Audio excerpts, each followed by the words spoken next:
ప్రశ్నను ఒకసారి స్పష్టంగా చదువుదాం.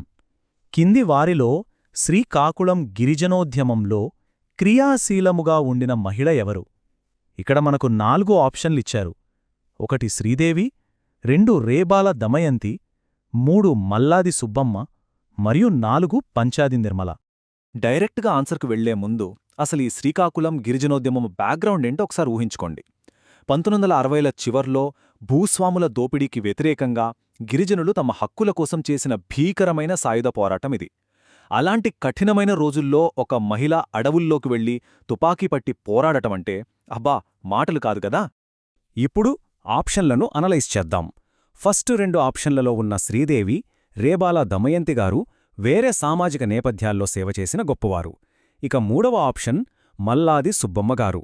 ఈమె పేరు వినగానే గొప్ప హేతువాది, ఫెమినిస్ట్ రచయిత్రి అని మనకు టక్కున గుర్తొస్తుంది. కాని ఆమె ఎప్పుడూ సాయుధ గిరిజన విప్లవంలో పాల్గొనలేదు.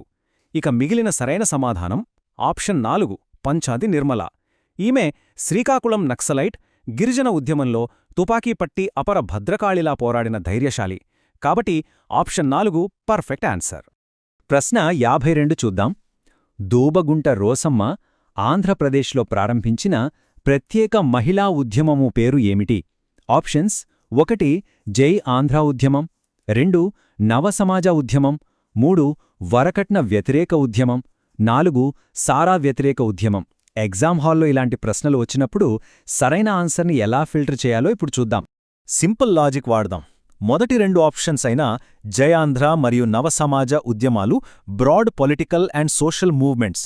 కానీ వరకట్న వ్యతిరేక ఉద్యమం, సారా వ్యతిరేక ఉద్యమం అనేవి పక్కాగా అట్టడుగు స్థాయి మహిళలు తమ సొంత కుటుంబ సమస్యల కోసం రోడ్డెక్కి చేసిన పోరాటాలు. సో ఫస్ట్ 2 ఆప్షన్స్ ఎలిమినేట్ చేసేయొచ్చు. ముఖ్యాంశమేంటంటే నెల్లూరు జిల్లాలో దూబగుంట అనే ఒక చిన్న పల్లెటూరులో రోషమ్మగారు సారా మహమ్మారికి వ్యతిరేకంగా ఒక చిన్న నిప్పు రవ్వను రాజేశారు.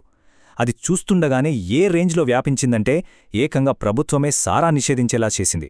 ఒక నిరక్షరాస్య మహిళ సాధించిన ఈ చారిత్రక విజయం ఆప్షన్ 4 సారా వ్యతిరేక ఉద్యమం. డౌట్ లేకుండా ఇదే కరెక్ట్ ఆన్సర్. ప్రశ్నను గమనించండి. అబల సచ్చరిత్ర రత్నమాల అను పుస్తకమును వ్రాసినది ఎవరు? ఇక్కడ మనల్ని కన్ఫ్యూజ్ చేయడానికి 4 గొప్ప మహిళా రచయిత్రుల పేర్లు ఇచ్చారు. కోటికలపూడి సీతమ్మ, బాలాంత్రపు శేషమ్మ, కనుపర్తి వరలక్ష్మమ్మ మరియు బండారు అచ్చమాంబ. ఈ పేర్లన్నీ వినడానికి ఒకేలా అనిపించినా వాళ్ల బ్యాక్గ్రౌండ్స్ కంప్లీట్గా వేరు. వాళ్ల గురించి కొంచెం లోతుగా చూద్దాం. కోటికలపూడి సీతమ్మగారు కందుకూరి వీరేశలింగం గారికి కంటెంపరరీ, గొప్ప సోషల్ రిఫార్మర్. బాలాంత్రపు శేషమ్మ, కనుపర్తి వరలక్ష్మమ్మగారు ఉమెన్స్ మ్యాగజిన్స్ నడపడంలో, జాతీయోద్యమంలో కీరోల్ ప్లే చేశారు. కానీ అసలు భారతదేశంలోనే ఫేమస్ మహిళల బయోగ్రఫీలతో అబల సచ్చరిత్ర రత్నమాల అనే ఒక హిస్టారికల్ డిక్షనరీ లాంటి బుక్క రాసింది మాత్రం ఆప్షన్ 4లో ఉన్న భండాలు అచ్చమాంబగారు. ఆమె కొమర్రాజు వెంకట లక్ష్మణరావు గారి సొంత సోదరి. అప్పట్లోనే ఎంతో రీసెర్చ్ చేసి ఆమె ఈ బుక్క రాశారు. So option 4 correct answer. ప్రశ్న 55 చదువుదాం. తొలి మహిళా సంఘం 1902లో కోటికలపూడి సీతమ్మ సారథ్యంలో ఎక్కడ స్థాపించారు? ఈ క్వశ్చన్ ఫార్మాట్ చూడండి ఎంత బాగుందో. ఎగ్జామినర్ మనకు ముందే 2 ఆన్సర్స్ చెప్పేస్తున్నారు. సంవత్సరం 1902 అని, దాన్ని పెట్టింది కోటికలపూడి సీతమ్మగారు అని ముందే చెప్పేసి ప్లేస్ ఏంటి అని అడుగుతున్నారు.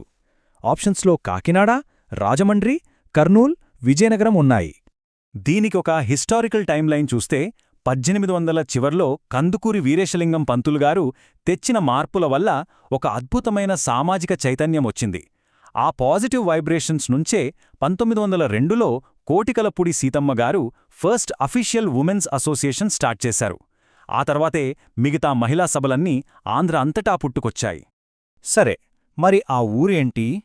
కాకినాడ, విజయనగరం, కర్నూలు అన్నీ చారిత్రక నగరాలే. కాని ఈ సంఘటన అక్కడ జరగలేదు.